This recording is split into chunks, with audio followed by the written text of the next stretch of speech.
이 단편 인물 열전 시리즈는 우리 역사를 만든 가장 빛나는 인물들의 숨겨진 이야기를 추적합니다. 지난 편 우리는 김씨 왕조의 시작과 마립간이라는 새로운 칭호로 왕권을 강화했지만 외구의 침략 앞에 강대국 고구려의 도움을 빌리고 그 대가로 아들을 인질로 보내는 굴욕적인 외교를 감당해야 했던 뇌물마립간의 고뇌에 찬 리더십을 보았습니다. 파도치는 국제 정세 속에서 약소국 신라는 홀로 견디기 힘든 시대를 맞이하고 있었습니다. 그리고 바로 이러한 비극적인 외교 현실을 몸소 체험하며 긴 세월 타향에서 고독과 서러움을 감당해야 했던 신라의 한 왕자가 있었으니 그가 바로 뇌물마립간의 아들 운명의 볼모 미사흔이었습니다.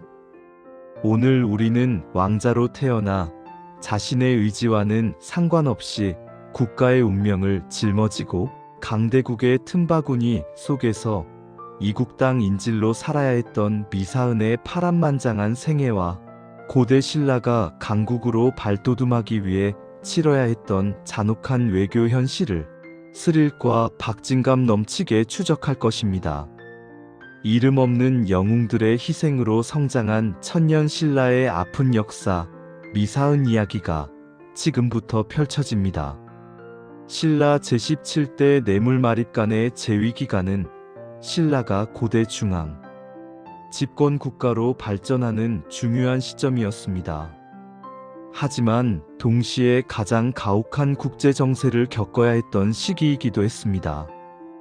동해 바다 건너에서 시도 때도 없이 침략해오는 외구의 위협, 그리고 만주를 호령하던 강대국, 고구려 광개토대왕의 간섭 속에서 신라는 약소국의 비애를 뼈저리게 느껴야 했습니다.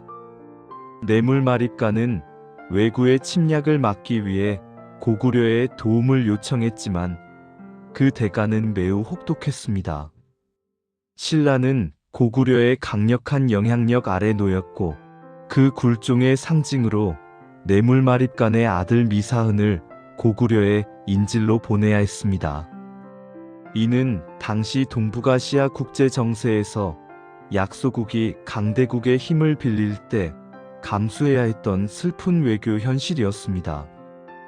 고구려에 보낸 미사흔이 돌아오기도 전 또 다른 비극적인 결정이 신라를 덮쳤습니다. 뇌물마립간의 재위 말기, 그는 외에도 신라 왕실의 인질을 보내야 했습니다. 이 볼모로 가게 된 인물이 바로 실성 이사금이었습니다. 실성은 뇌물마립간의 사촌 동생으로 미사흔이 고구려에 있는 동안 신라의 안정을 위해 외로 향했습니다. 약 10여 년 동안 외국에서 인질 생활을 해야 했던 실성은 그 비참함 속에서 고뇌했습니다. 신라는 나라의 평화를 지키기 위해 끊임없이 왕족들을 희생해야 하는 운명이었습니다. 402년 뇌물마립간이 승하하고 외국에서 돌아온 실성이 신라 왕위에 올랐습니다. 제18대 실성마립간이 된 그는 즉위 초기 고구려의 강력한 간섭 속에서 자신의 왕권 강화를 도모했습니다. 하지만 오랜 인질 생활 동안 강대국 고구려, 그리고 자신을 내버려둔 뇌물마립간의 왕실에 대한 증오심이 깊었습니다. 그는 뇌물마립간의 세 아들들을 하나씩 제거하려는 은밀한 계략을 꾸몄습니다. 그 첫 번째 희생양이 될 뻔했던 이가 바로 뇌물마립간의 셋째 아들 미사흔이었습니다. 실성마립간은 미사흔을 일본의 인질로 보내는 형식을 취하며 은밀하게 죽음을 꾀했습니다.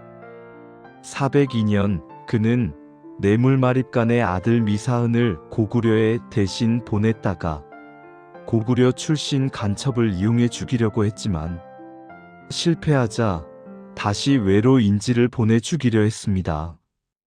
인질 외교의 비극이 왕위 쟁탈전의 도구로 악용된 셈입니다. 결국 미사흔은 자신의 생부가 겪었던 비극적인 외교 현실을 아들인 본인이 직접 체험해야 했습니다. 왕자로 태어나 자신의 의지와는 상관없이 이국 땅 외의 인질로 끌려간 그의 고독한 인생이 시작된 것입니다.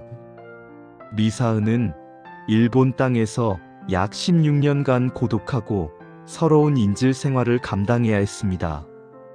그 긴 세월 동안 신라는 몇 차례 왕위 변동을 겪었고 그의 형 눌지 마립간이 왕위에 올랐습니다. 눌지 마립간은 왕위에 오른 후 실성 마립간이 자신들 형제에게 행했던 잔혹함에 대한 복수와 동생 미사은을 구출하겠다는 강력한 의지를 가지고 있었습니다. 그는 신라 역사상 최초로 부자 세습을 확립하는 왕이 되었고 그 과정에서 자신이 당한 고통을 갚아주려 했습니다. 미사은을 구출하려는 눌지 마립간의 명령을 받고 어려운 임무를 수행한 이가 있었으니 그가 바로 신라의 충신 박재상이었습니다. 박재상은 목숨을 건 위험한 계략을 통해 미사은을 탈출시키고 신라로 돌아올 수 있도록 했습니다.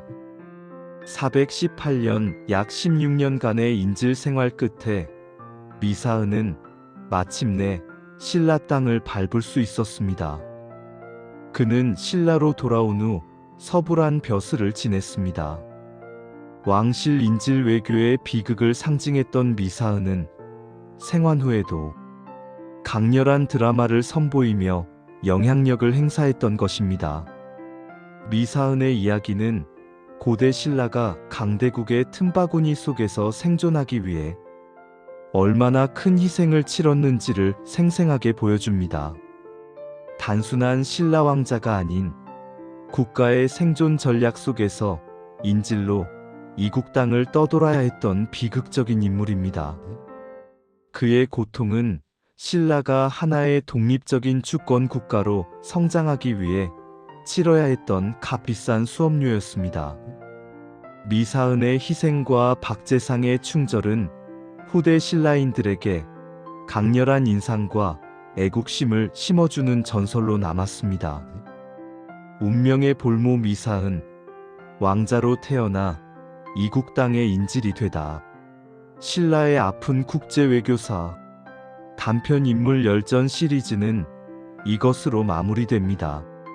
왕자로 태어났으나 자신의 의지와 상관없이 이국 땅의 인질로 살아야 했던 미사은의 파란만장한 생애와 고대 신라가 강대국의 틈바구니 속에서 겪어야 했던 아픈 외교 현실을 살펴보았습니다. 긴 시간 함께 해주셔서 감사합니다.